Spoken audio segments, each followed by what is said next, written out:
Hola, hola, bienvenidos a De Víctima a Dueña. Para los que no me conocen, mi nombre es Carolina Cardona y en el anterior episodio vimos las red flag que no ves. Junto con Fernando Quintero, mi terapeuta, entendimos por qué muchas veces no vemos esas señales de alerta. Hablamos de cómo nuestras heridas de infancia, nuestros vacíos emocionales y nuestras creencias pueden hacer que normalicemos situaciones que nunca debimos aceptar. En mi caso, eso fue exactamente lo que pasó. Como les conté en el capítulo anterior, él ya me había empujado, yo terminé en el hospital, pero cuando me preguntaron qué había pasado, di una versión completamente diferente para justificarlo. Lo protegí, como muchas mujeres sentía vergüenza, miedo y pensaba que quizás había sido un accidente. Sin embargo, el golpe hablaba por sí solo. Él me había tirado al piso, me había sujetado con muchísima fuerza del brazo y pues tenía un morado tan grande que era imposible de esconder. Pasaron unos días y después de llegar de trabajar me dijo que quería ir a hablar con su mamá, pero decirlo en estos momentos como con esta tranquilidad es algo muy diferente a lo que sucedió en ese momento, porque en ese momento fue literal, lárgate, bájate de mi carro nuevamente que necesito hablar con mi mamá y mi mamá es más importante y bueno, y toda la cantidad de cosas que él decía. Yo sinceramente yo no sospeché absolutamente nada, pensé que iban a hablar algo normal, pero en realidad pasaron las horas y nunca volvió. En ese momento sentí una mezcla de rabia, dolor, confusión y no entendía qué estaba pasando, entonces decidí hacer algo que nunca había hecho. Llamé a la policía y denuncié la agresión por ese morado que todavía tenía en el brazo, un golpe que había ocurrido aproximadamente 8 días antes. La policía llegó y me llevó a la estación para tomar mi declaración. Yo estaba embarazada, yo creo que tenía alrededor de unos 4 meses de embarazo y además ya tenía conmigo a mi hijo mayor que hoy en día tiene 22 años. Él había llegado desde Colombia para vivir con nosotros y sin saberlo terminó siendo uno de los que más sufrió todas las consecuencias de esta historia. Ese día comenzó probablemente la etapa más dura de toda mi vida. Yo vivía desde hace un año en Estados Unidos, pero no sabía cómo moverme. Recuerden que yo era la princesa del piloto. Para los que no saben de qué hablo, deben escuchar los episodios anteriores. No sabía cómo coger un bus, no sabía pedir un taxi, no sabía absolutamente nada, no tenía carro, no tenía familia, no tenía ni idea de cómo funcionaban las instituciones de este país. Aparte de eso, vivíamos en la casa de mi suegra y mientras yo estaba en la estación de policía, empecé a mirar el localizador que tenía en mi celular y vi cómo este hombre se alejaba cada vez más de la ciudad. Ahí fue cuando entendí que no iba en camino hacia la casa de la mamá, sino que se estaba yendo.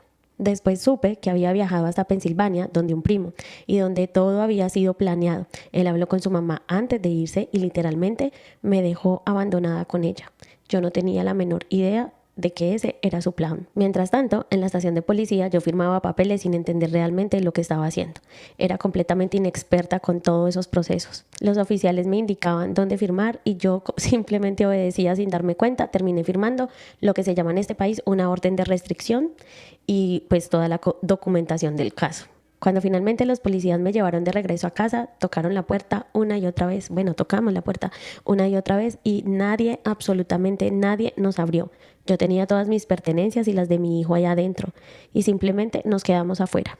Al día siguiente logramos entrar nuevamente a la casa, pero fue ahí donde comenzó lo que yo siempre llamo los sótanos del infierno. Yo creo que mucha gente se va a reír con esto porque es una palabra que los colombianos sabemos perfectamente por qué decimos los sótanos del infierno, pero literal así fue, porque lo que vino después de esa etapa solamente fueron humillaciones, soledad y un sufrimiento que la verdad yo nunca en mi vida había imaginado vivir. Mi suegra literal me odiaba. Yo seguía trabajando porque no tenía otra opción, embarazada y todo. Todos los días pagaba un transporte compartido. Para los que no conocen cómo es el estilo de vida en los Estados Unidos, cuando uno llega muy recién acá a este país y no tiene carro, le toca pagar a personas que lo recogen a uno. Acá se llama el ride, que le dan a uno el ride, como que le hacen a uno lo que llamamos en Colombia la carrera, lo llevan y lo traen por una cantidad de dinero muy económica a la semana para poder ir a trabajar. Trataba de seguir adelante como podía, pero incluso ahí descubrí que tampoco tenía paz. Cuando él me abandonó, yo quedé completamente sola con mi suegra, en un lugar donde se suponía que debía encontrar apoyo, pero donde comenzó una de las etapas más dolorosas de mi vida. Después de todo lo que había ocurrido, estaba el reporte de la policía. Ese reporte tuvo muchas consecuencias. A él lo arrestaron, incluso lo hicieron devolverse, regresarse de donde iba de viaje, pero cuando su mamá se enteró que yo había sido quien había puesto la denuncia y que por eso él estaba en la cárcel, algo automáticamente cambió. Ella tuvo que ir a sacarlo al segundo día de la cárcel o al tercero. La verdad no recuerdo, pero fueron días. Pero en esos días yo recuerdo que yo estuve ¿cómo se llama eso acá? Como en una casa donde están las víctimas de violencia doméstica. Yo estuve como alrededor de 3, 4 días ahí. Ese punto es muy importante y se me había pasado.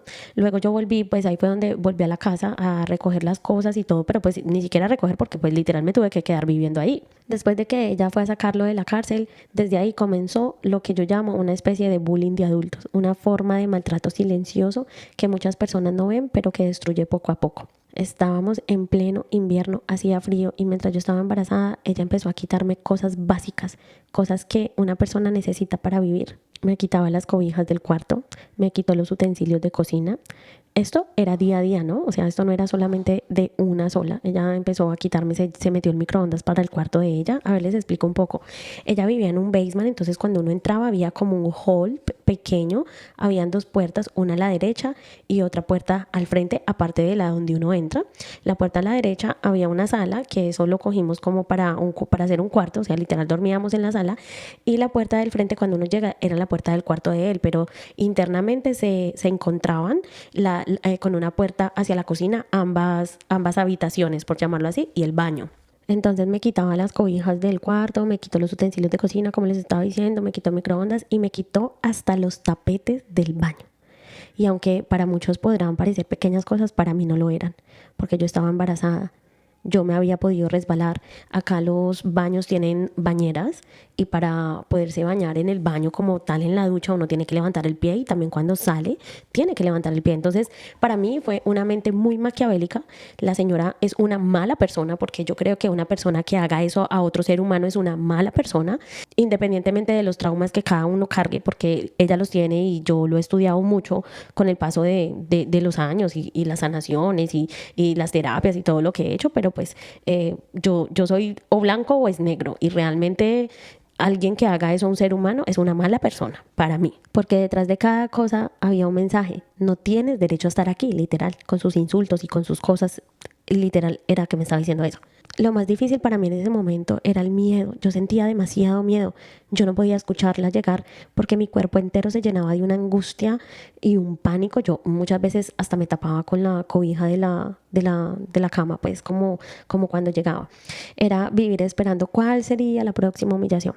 Mi hijo, que en ese momento tenía 9 años y yo nos abrazábamos en la cama, veíamos una novela que yo no sé ni por qué terminamos viendo María la del Barrio. Después de, pues María la del Barrio la vimos, no sé, como en 1990 y algo.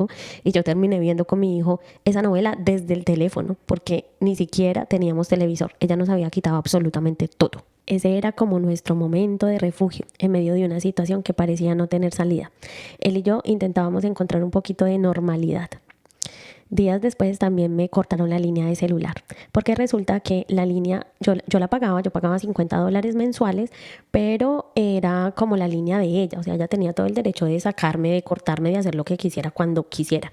Me quedé incomunicada, pero eso fue como gracia de Dios que el teléfono que yo tenía se estaba pagando a la empresa y cuando ella me lo cortó, pues absolutamente yo no podía volver como a reconectar ese número ni a conectar otra vez la línea y yo no sé, Dios es tan maravilloso que me quedé sin número efectivamente, pero cuando yo fui a una compañía de teléfono para sacar como un número propio, inmediatamente me abrieron como si el teléfono, no sé, Dios lo pagó, digo yo, porque realmente el teléfono era muy nuevo. Mientras tanto, el papá de mi bebé, que todavía no había nacido, todo lo que su mamá hacía le parecía que estaba perfecto. Yo tenía incluso pequeñas comunicaciones con él porque como le había puesto una orden de restricción, pero yo no tenía ni idea que era una orden de restricción, yo lo llamaba, él me contestaba, él me decía que lo que yo había hecho había estado muy mal y que él estaba metido en muchos problemas por mi culpa y que nosotros no podíamos hablar. Y yo le decía, ay, pero ¿por qué no podemos hablar? Si mira, yo estoy embarazada de ti, no sé qué, no sé cuántas. Y yo como con definitivamente, hoy en día que he encontrado tantas ayudas profesionales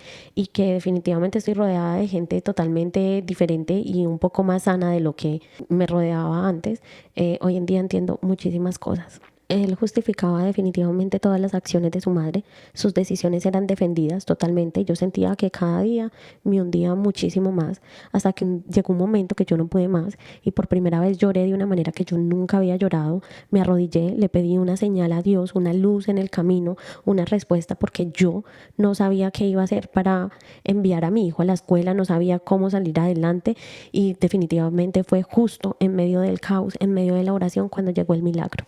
no sé, como por cosas de Dios, Dios me iluminó y me dijo, ve a la escuela de tu hijo. Y mi hijo me había dicho que en la escuela había una niña colombiana y yo lo primero que hice fue irme a la escuela, hablé con el director, le expliqué mi situación y le dije que si tenía algún contacto de personas colombianas, que mi hijo me había dicho que habían personas colombianas ahí y esas personas llegaron a mi vida realmente como ángeles porque me dio el contacto, yo las llamé y casualmente eran de Manizales, Colombia, de donde soy yo, y para mí fueron o sea, fue una obra de Dios. Con esas personas, ellos no tenían ninguna obligación conmigo, pero decidieron ayudarme, era una familia muy grande, se encargaron de llevar a mi hijo, de cuidarlo mientras yo llegaba del trabajo.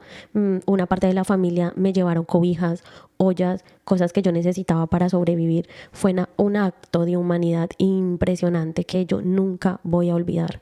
En esa época yo sentía que estaba viviendo una película. Yo me veía caminando por las calles de Newark, New Jersey, embarazada, con mi hijo tomada de la mano, buscando un bus sin saber qué iba a pasar al día siguiente. Ese episodio fue una de las cosas más fuertes de mi vida. Y aunque hoy lo cuento, han pasado 13 años, en este 2026 todavía puedo sentir el impacto de ese momento porque hay heridas que dejan marcas profundas. Y hay algo que todavía me duele y es ver que incluso después de todo lo que pasó, ella sigue protegiendo a su hijo como si nada hubiera ocurrido, como si mi dolor nunca hubiera existido. Pero hoy entiendo algo. Esa mujer que caminaba por las calles de Newark con miedo, buscando una salida, sobrevivió. Y esa mujer que sobrevivió es la misma que hoy tiene voz para contar su historia. En realidad estoy resumiendo un poco esta historia porque fueron alrededor de 8 meses y pues yo finalmente logré irme de esa casa. Ahí en esa casa pasaron muchas cosas más profundas, muchas humillaciones, gritos, insultos de parte de ella. Pero la idea de contar esta historia es contarla no desde el dolor, sino desde el amor. Entonces no vamos a profundizar mucho en ese tema. Al tiempo más o menos como 8 meses yo me fui de esa casa, seguí trabajando, tuve mi bebé. Sin esa familia, sinceramente, yo no sé qué hubiera sido de mi vida. Bueno, Dios siempre tiene un propósito y tiene ángeles para nosotros. Yo me fui a vivir con unas personas que hacían parte de esa familia, personas espectaculares, especiales que hicieron mi mundo en esos momentos totalmente diferente. Y tiempo después de estar viviendo con ellos, regresé con ese hombre nuevamente. Tiempo después de cortes, y les voy a contar una cosa, ¿no? En todo ese proceso, él le mandó a hacer pruebas de ADN a la bebé, ya había nacido, él la conoció cuando tenía 3 meses en una corte, haciéndole las pruebas de ADN, pero pues él nunca respondió ni por embarazo, ni por parto, ni por absolutamente nada. Yo no sé, en ese momento yo fui muy, muy dejada porque yo no le puse ni siquiera child support, que es como la manutención, nada, yo simplemente hice mi vida y ya. Él apareció cuando las pruebas de ADN salieron positivas. Y ¿saben qué es lo más triste de todo? Bueno, lo más triste no sé, pero esa niña fue planeada. ¿Cómo era posible que él me estuviera pidiendo pruebas de ADN por ella? Pero bueno, eso en un principio duele mucho y se siente uno como, eso impacta muchísimo, pero bueno, después del tiempo eso pasa a un segundo plano. Entonces, en la última corte que tuvimos, porque creo que fueron como 3, me acuerdo, nosotros fumábamos cigarrillo en esa época y yo me acuerdo que salimos de la corte y él me mira y me dice, ay, te invito a un cigarrillo, ¿quieres? Y yo le dije, ok, dale. Y nos fumamos un cigarrillo y luego me dijo, ay, ¿será que podemos ir a comprarle ropa a la bebé? Y yo, sí, claro, vamos. Normal, yo juraba que ya me había olvidado de ese mal hombre, que yo era una tonta, que era imposible que yo siguiera con una persona así. Y de un momento a otro terminamos regresando. Cuando regresé con él, me confesó algo que me rompió muchísimo por dentro. Una compañera de mi trabajo le informaba absolutamente todo lo que yo hacía. Y yo en esa empresa lloraba a moco tendido, como decimos en Colombia. Yo entraba llorando y salía llorando. Pues imagínense uno pasar un embarazo solo en este país y luego tener un parto solo en este país. Bueno, unas personas de la familia que yo les digo que me dio la mano, me acompañaron en mi parto, sino que hablo de sola es porque pues no estaba con el papá de mi hija. Él mismo me confesó que se había acostado con esa mujer porque sabía que ella sentía atracción por él y así podía obtener información sobre mí. Imagínense, volvemos a las red flag, a las famosas red flag, que sinceramente yo no sé. No voy a decir nada más porque simplemente es la herida haciendo de las suyas. Tenía a alguien vigilándome todo el tiempo. En ese momento yo no sabía nada de eso. Lo único que sentía era un dolor inmenso. Yo me quería rasgar las vestiduras cuando me dijo eso, cuando me lo confesó. Y sinceramente fue muy manipulador porque él me lo confesó para que yo confiara en él. O sea, es que eso hacen esas personas. Tenía a alguien vigilándome todo el tiempo y era la mujer con la que yo más lo celaba cuando trabajábamos juntos, porque uno en embarazo se pone muy vulnerable. Y yo trabajaba en limpieza. O sea, yo estaba sentada limpiando los celulares para mandarlos a desbloqueo y yo lo veía desde donde yo estaba sentada hasta donde está él coqueteándole a la mujer esa, y él me decía que no, que yo era una loca, que yo estaba loca, que yo estaba celosa y que yo no sabía qué era lo que decía. Y cuando volvimos, la primera confesión que me hizo fue esa, y aún así yo volví con él. Dios mío. Entonces volvimos, yo me salí de la casa donde vivía, me fui a vivir con él a Pensilvania, donde él se había ido. ¿Se acuerdan que él se fue de la casa y que él se fue con la mamá y todo eso? Él se había ido para donde un primo, entonces ya había hecho como un pequeño estilo de vida en Pensilvania, porque simultáneamente, mientras yo estaba con la mamá, él estaba ya en Pensilvania, y ese era el trauma y el dolor de la mamá, que ella me tenía ahí a mí, ella quería era tener a su hijo ahí. Nosotros volvimos, lo primero que él me dijo era que iba a pasar con su mamá, otra red flag, que iba a pasar con la mamá. La mamita tenía que perdonarla y tenía que calármele todo lo que me hizo, y yo con todo el mayor del gusto le dije que sí, que claro, que yo la perdonaba y que empezábamos desde cero. Y yo siempre he sido una persona que me identifico muchísimo por creer mucho en las segundas oportunidades, en que la gente puede cambiar, en que un corazón se puede volver un poco más dócil, más dulce. Y bueno, yo le dije que sí, y nosotros volvimos y nos fuimos a vivir a Pensilvania solos. El niño, pues mi hijo en ese entonces ya tenía 9 años, no, todavía seguía teniendo 9 años porque no había pasado mucho tiempo. Eso fueron alrededor de 8 meses. Bueno, y después de ese episodio nos fuimos a vivir a Pensilvania, volvimos, hicimos una vida, nos casamos. Yo ahí ya estaba ilegal porque yo venía con visa, venía, como hace mucha gente. En Pensilvania pasaron demasiadas cosas porque ya obviamente había pasado un buen tiempo. Al principio todo pinta muy bien, pero nosotros siempre, todos los principios fueron con muchos problemas. Siempre yo vi muchas banderas rojas que no hice caso. Empezamos una vida ahí, en un pueblo muy tranquilo, y lo que pasa más adelante lo dejo para el próximo episodio. Bueno, y como siempre quiero regalarles una frase, una tarea, algo para traer buenas cosas para nosotros, para traer buena energía. La gratitud es algo muy importante. Muchas personas hablan de la gratitud como una forma de atraer, porque cuando una persona vive desde el agradecimiento, cambia su manera de mirar la vida. Y les voy a dejar aquí algo muy poderoso. Cuando agradeces, tu mente deja de estar enfocada solamente en lo que falta y empieza a notar lo que ya tienes. Eso puede ayudarte a sentir más abundancia y a abrirte nuevas oportunidades. Qué poderosa esta frase. Bueno, muchas gracias por estar acá. Recuerden seguirme en todas mis redes sociales en De Víctima Dueña, en todas las plataformas, Spotify, YouTube, podcast de Apple. En Instagram me encuentras como Carolina en Podcast. De víctima dueña de mí.